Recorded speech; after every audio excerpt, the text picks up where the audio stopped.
أهلا بيكم في رابع حلقة من بودكاست دقيقة تنقذ حياة.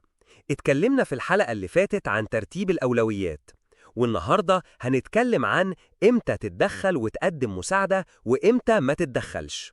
في مواقف الطوارئ أكتر سؤال مهم مش أعمل إيه، لكن هل أتدخل أصلاً؟ لأن أحياناً أحسن مساعدة إنك ما تتدخلش. الإسعافات الأولية مش بطولة، دي مسؤولية. التدخل الغلط ممكن يأذي المصاب حتى لو نيتك كويسة، وعشان كده الهلال الأحمر دايما بيركز على حدود المسعف العادي. طيب إمتى تتدخل؟ تتدخل لما يكون المكان آمن والمصاب في خطر واضح ومفيش حد مختص موجود، وتصرفك هيمنع سوء الحالة زي نزيف شديد أو شخص مش واعي أو إغماء. هنا التدخل الصح واجب إنساني. طيب إمتى ما تتدخلش؟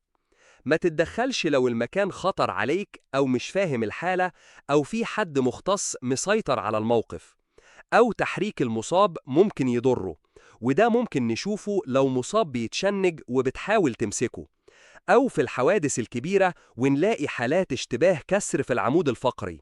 الوقوف على جنب هو القرار الصح. ودورك الحقيقي لو ما اتدخلتش بإيدك إنك تطلب الإسعاف أو تأمن المكان وتبعد الزحمة وتطمن المصاب وتساعد المختصين لما يوصلوا. مش لازم تلمس عشان تكون بتساعد. وفي النهاية ما تنساش تسأل نفسك سؤال واحد: هل تدخلي هيحمي ولا هيأذي؟ لو مش متأكد يبقى سلامتك أولى. الإسعافات الأولية مش تهور ومش خوف، هي قرار محسوب. استنونا بكرة في حلقة جديدة، وما تنساش تشارك الحلقة، يمكن توصل لحد محتاجها.